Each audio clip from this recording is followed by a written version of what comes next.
So guys, I'm here with Tall Trees. How are you guys? Very good, good. Good.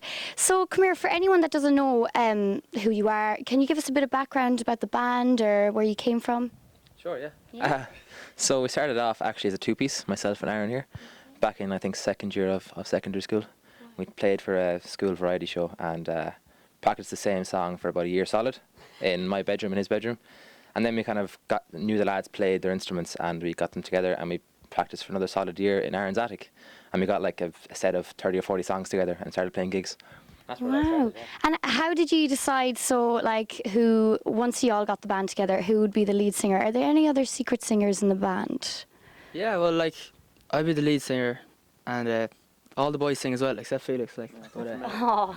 don't worry, mate. But yeah, all the boys are good singers, like. But I think just the way it happened, I was always kind of into singing more, and the boys are into their instruments more, and it just seemed to suit better. Now we have to talk about your X Factor experience. How was that? It was a bit crazy, to be honest. It was kind of, it was a good experience, like, because literally wherever we went to London for a week after the audition for boot camp and for 6 chairs, and there was a camera everywhere we went. There was a camera. Like we were going from the hotel to the arena to like the Ali Pali, I suppose I call it that, for boot camp and stuff. And there was a camera on the bus. There was cameras when you're getting off the bus. Like you're always recorded. Thankfully, like literally nothing we recorded was actually aired, apart from like 10 seconds of our 6 chairs. But no, it was good, kind of getting used to cameras and stuff. But it goes to show, like, the amount of editing that's kind of done on a show like that, you know. Do you feel like, in a way, because you were only given a small section, were you kind of annoyed at that when you seen it aired? I don't know what you think, lads. I personally was actually happy. Yeah. I thought it was a good thing, because, you know, at the time we thought, yeah, X Factor, bit of crack, we'll give it a go. Someone's belly is going there. Someone's hungry. At the time, you answer this now, yeah. Me? What's the question again? So I was just going to say, were you angry about like how much airtime you got? Well, the thing is, in X Factor, well, we're obviously a band. We play instruments. You know, we're not just like a boy band. You know, so over in X Factor, we auditioned with all our instruments, and we thought once we went over to London, we were able to play them. We brought all our instruments over, and it cost quite a bit of money. But when we got over there, we were only allowed to use one guitar. So I suppose for that, like in that way, we weren't allowed to play like as a band as we usually do. So I suppose not being showed was kind of good in a way, but I suppose it gave us a bit of exposure as well at the same time.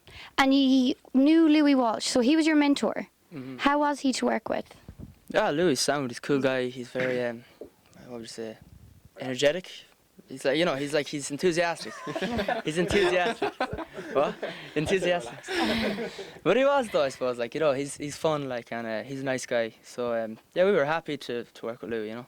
And he's from Mayo, and ye are originally, the majority are from Mayo. Were you acquainted with Louis before you ever went on X Factor? Did he ever say, like, oh, maybe you should try out for the shows?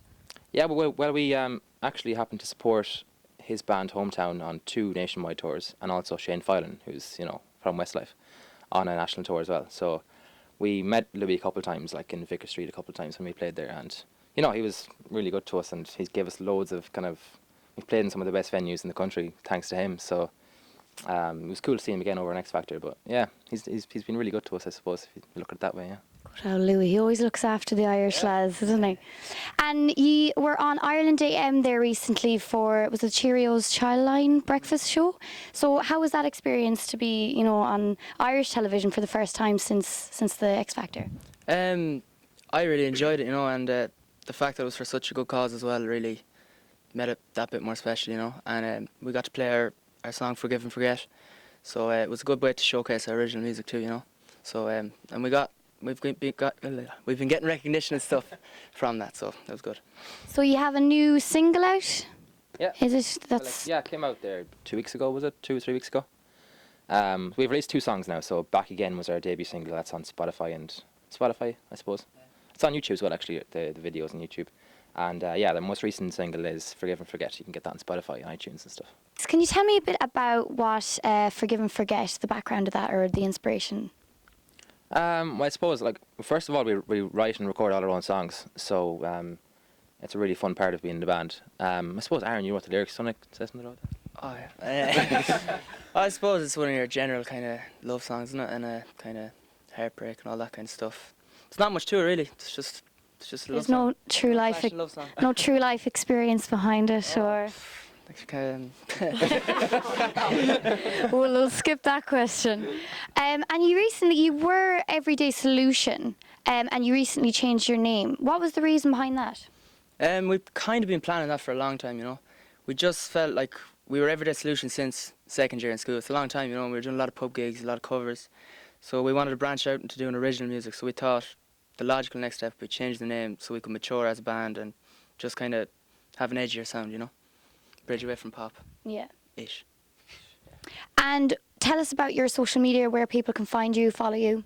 Sure, yeah. So if you just, I suppose, search Tall Trees on Facebook, on Twitter, on Instagram, that is YouTube as well. You can catch our video for our debut single there too. So give us a like and a follow. Thanks. And what's in the pipeline? Where can we expect to see you guys next? Well, we're currently in the process of organising a headline show in Dublin, so we're going to have details with that in the next couple of weeks, I hope. And there'll definitely be more to come, definitely, and we're kind of planning to release another single before Christmas. So there's a lot to come, yeah. Straight to my heart.